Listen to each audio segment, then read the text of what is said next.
great coach pala. And syempre, yan ang isa pinakamagaling, si Coach Gina goes it and discuss 5 reasons being social makes you happier. Take it away, sis. Hello po, good morning po sa lahat. Na-pressure ako sa introduction. Thank you so much, Coach Chess. Magandang introduction mo. And good morning po sa lahat dito po sa ating Virtual Nutrition Club. And natuwa lang ako dyan sa Nutrition Club ni Coach Jerlyn Bonggabong. Hi po, sobrang dami kayo dyan. Ayan. Ayan, so parang nakaka-relate yan sa topic ko mamaya. So sa hindi pa po nakakakilala sa akin, nagpapakilala po muna ako. Good morning po sa lahat ng Nutrition Clubs. Ako po si Coach Gina Gossi from Fairview, Quezon City. 51 years old po ako. Way back 2018, I weigh 189 pounds po. Ayan, before Herbalife, ang hindi ko po nagustuhan dyan sa itsura ko, of course, at sa trabaho ko, dati po akong food court manager. Nandun po lahat ng mga temptations, mga pagkain, ng mga mamantika, lahat na po maaalat, name it. Pag libre po, hindi mo na naiisip na hindi po maganda sa katawan. So ang nangyari po, ayan, lumaki ng todo, walang magandang nutrition sa katawan. So ang nangyari, maraming deficit na nutrients po. Pati po sa hair, nawala na ng nutrients. So ang nangyari, hindi po tumubo ng maayos. Ayan, so sobrang thankful nang makilala ko ang Herbalife.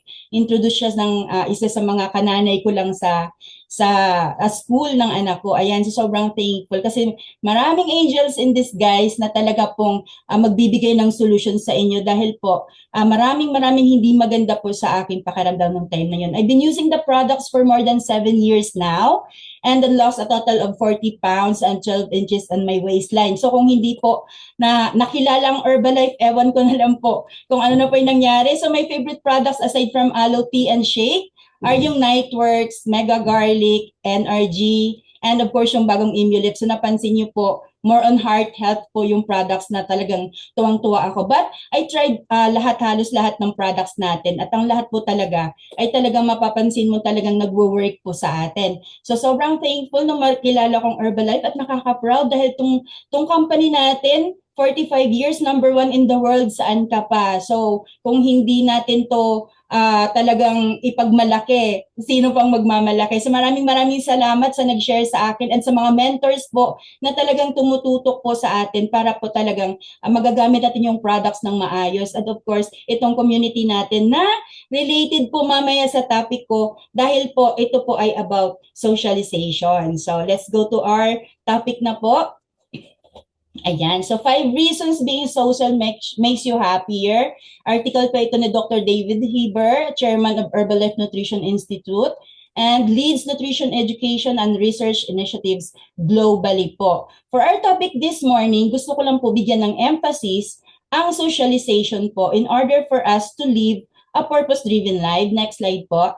And it's very important that we build lasting relationships. Kasi po dito sa Herbalife, relationship po ang ating binibuild. Ayan. So, according sa Harvard Study of Adult Development, ayan, nire-remind po dyan na ang long-term happiness and health aren't just about diet or exercise. So hindi lang po tayo dapat puro diet or exercise, kakaiba na naman po itong narinig nyo, but it's all about relationships. Ayan, directed by Dr. Robert Waldinger, it proves that deep human connection is a key to a good life. So kailangan di pa balance, kailangan ang approach natin hindi lang one-sided, so balance siya, hindi pwedeng diet lang or exercise. Kaya pakinggan nyo po itong topic natin kasi hindi lang po ito about yung usual nating naririnig. But ito yung magkukumpleto ng 7 pillars of good health. Kung nakikinig kayo kay Coach Cecil kanina, sinabi niya doon yung number 5, 6, and 7 about emotional and mental health, about this community, and about mental activity na magkukumpleto sa ating 7 pillars of good health. So ano ba yung socialization?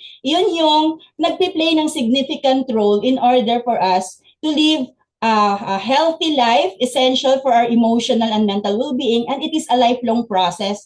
Parang proseso din to na para maging healthy ka, hindi siya nagsistop isahan lang. So lifelong process that helps individual, dito na di-develop ang ating identity na nagsishape ng ating values, ng ating mga beliefs and attitudes in life.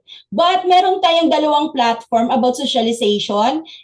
Kailangan natin itong i-differentiate kasi ang normally, ang uso ngayon nasa social networking or nasa online. So, i-differentiate lang natin ang social support network versus social networking. Okay, sa next slide po.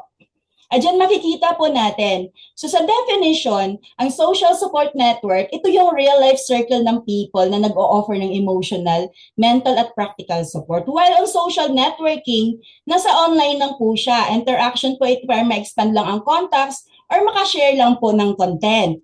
Pagdating naman sa purpose, ang purpose ng social support network talaga is to be there for each other during tough or joyful times. So may present talaga na face-to-face na nandun siya.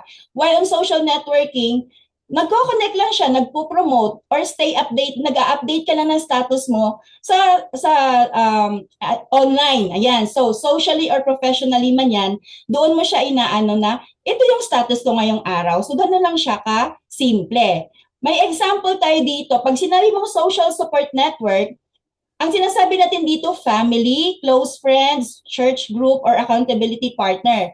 Pag social networking lang, usually, yun yung mga platforms na ginagamit natin, yung mga Facebook, Instagram, TikTok, mga LinkedIn, yung followers natin dyan sa mga apps na yan. Pagdating naman sa depth of connection, pag sa social support network, deep talaga siya kasi personal ang approach, meron siyang emotional support. Pagdating naman sa social networking, usually, surface level lang, ibig sabihin paimbabaw lang siya. Hindi siya ganun kalalim and sometimes curated. Pag sinabi natin curated, carefully selected lang kung ano lang yung maganda, yun lang yung pinapakita and scripted lang talaga siya. Sa effect naman on happiness, strongly boost emotional well-being po pagdating sa social support network. Dito naman sa social networking, it depends on your usage. Pwede po siyang makaboost ng happiness, depende sa post, or makadrain ng happiness. Kasi kapag hindi maganda yung post or negative yung post, paano ka magiging masaya nun? So, ganun ang social networking. At ang availability nito, hindi siya palaging visible online ang social support network, but always felt in real life dahil real person po talaga ito. At sa social networking, always visible online nga siya, pero hindi siya present in all real life kasi nga, nasa online lang siya. Okay, with that, na ano na natin yung, na-differentiate na natin. So, mas maganda talaga ang social support network dahil nararamdaman at totoo na may tao talaga, hindi lang yung puro basa-basa lang tayo. Okay, tignan po natin kung ano yung, next slide po.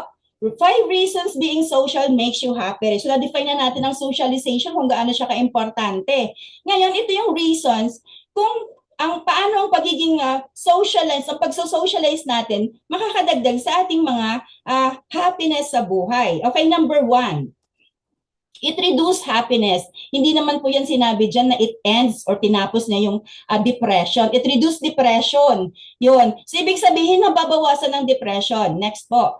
People aren't pills, but the right ones can heal what medicine can. Merong ganun eh. Yung merong sasabihin minsan, hanap ka lang ng kakausapin mo. Minsan kasi wala yun sa gamot. Diba, merong mga doktor na alam mo kulang ka lang talaga sa socialization. Kasi ang dami mo nararamdaman, hindi natin mapinpoint kung ano yung sakit mo. So simple truth, being around others helps lighten emotional weight. Totoo po yun. I know nakaka-relate po kayo lahat dito. You don't always need solutions. Just someone who stays and listens po. Kapag may napakinggan na po tayo na talagang, ay, hindi ako nag-iisa, di ba po nakakagaan ng ating pakiramdam? Ito naman po ang sample sa real life din po na situation. Next po. Ayan, so life example. Kunyari, meron kang rough week, meron kang deadlines, or di kaya nakipag-break ka, meron kang heartbreak, meron kang health scare, na kung ano na kayo itong nararamdaman ko, baka mamaya meron na akong tumor o meron na akong cancer. Ayan, so then your friend says, tara coffee tayo or kwento mo lang, ano ba yan? Suddenly, nararamdaman mo, you're not alone anymore and you leave the cafe still tired but lighter. So ganun po. And minsan, meron din po tayo, you can seek professional help. Minsan merong mga hotlines din na pwede nating tawagan or meron talagang pumunta tayo talaga sa professional na doctors or pwede natin siyang kausapin about anything. And wag po tayong magpaano na lagi po tayong nag-iisa dahil hindi po magandang laging nag-iisa. And of course, don't forget that there's a God na who is always willing to listen even in silence. Kaya yung relationship din po natin kay God, kailangan din po natin i-level up po para po maiwasan natin yung depression. Okay? So number 2, happier aging. Ayan, so happier aging. You age slower when you laugh often with someone beside you. Totoo po ba yon? Ayan. So social connections in older years lead to more joy, better health and fewer lonely moments. Companionship keeps the soul young. Yan ang sinasabi. Paano coach kung wala na po akong partner? Paano po kung balo na po ako? Or meron naman, nandyan na yung children mo, nandyan naman yung grandchildren mo. Meron ka mga kamag-anak or kung wala talaga kapitbahay. Ayan, so ibig sabihin lang dito, find ways na talagang hindi ka mag-iisa. Ayan, meron tayo ditong simple na, next slide po. Example, life example. Kunyari, your tita who's 65 but still goes on Zumba. Ayan, so wag kang KJ dyan ha, wag kang antisocial. Baka sabihin mo, ano ba naman yan lola o ano ba naman yan tita? 65 ka na, gusto mo pang magsuot ng mga damit na hindi maganda, hayaan mo siya.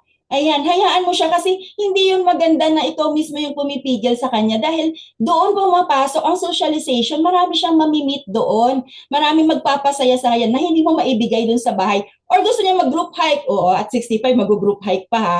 Huwag kayong KJ na sabi niyo, Lula, pag nabalian ka dyan, bahala ka dyan sa buhay mo ha. Huwag ganon. Dapat bigyan nyo ng freedom ang mga nag-age na nating mga nakakatanda or even tayo, kailangan wala tayong limits. Ayan, that's why kailangan natin ng products para maging healthy tayo. Or church outreaches with friends. Ayan, compare that to someone alone at home watching TV all day. Gusto nyo ganun na lang yung tita or lola nyo or nanay nyo? Manunod na lang ng TV, ang daming na nararamdaman. So, pag kinompare natin yung dalawang yon, one is aging, the other is living. So, hayaan nyo po silang mabuhay ng malaya at gusto nilang ma-express yung sarili nila. Okay? So, number 3 po. Ayan, kailangan nating mag-socialize. Ito yung mga reason. Number 3, happiness begets happiness. Anong ibig sabihin?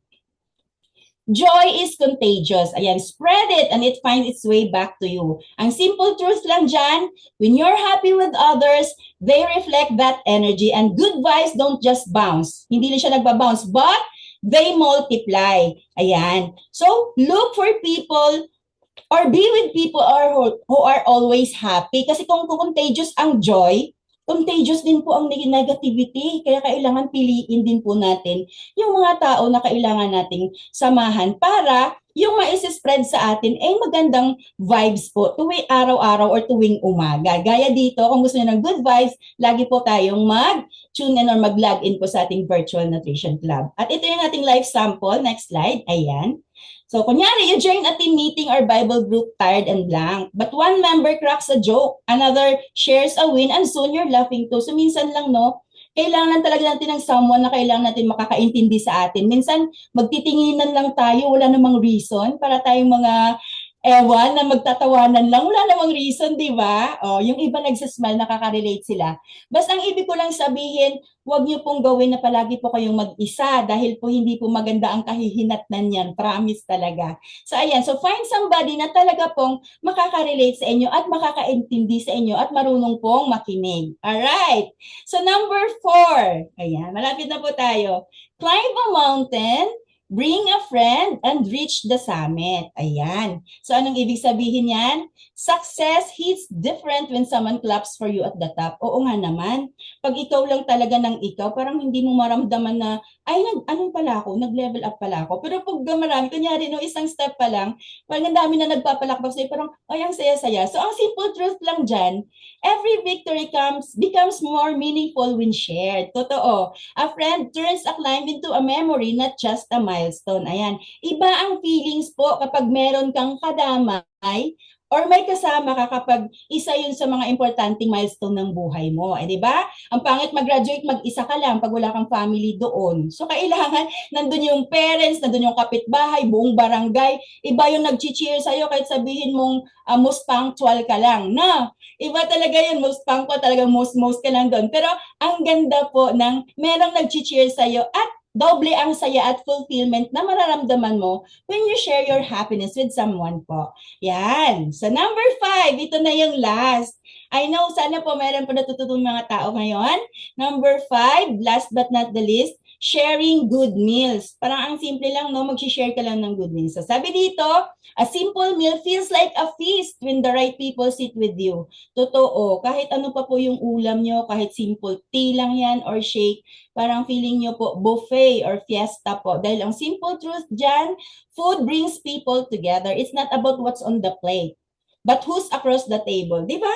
Kapag gusto mo yung nakikita mo, ginaganahan ka, nauubos mo nang hindi mo napapansin yung isang malaking mangkok ng kanin, magkakwentuhan lang kayo, but beware din po kasi kailangan maayos na nutrition lang din po ang kailangan. So life example po, fruits at 3 p.m. with friends after worship practice, ayan, or sharing grilled fish with your neighbor during a storm o kung may bagyo dyan, alam mo yung isi-share mo lang yung something, these aren't just the meals, hindi yung food eh. They're moments that feed the heart. So yun, ganun po kaganda ang socialization. Yung simple na pagkain nagiging masarap dahil po meron kang katuwang, meron kang ka-share, at meron kang kasalo sa kainan. Ang lungkot po kayang kumain mag-isa.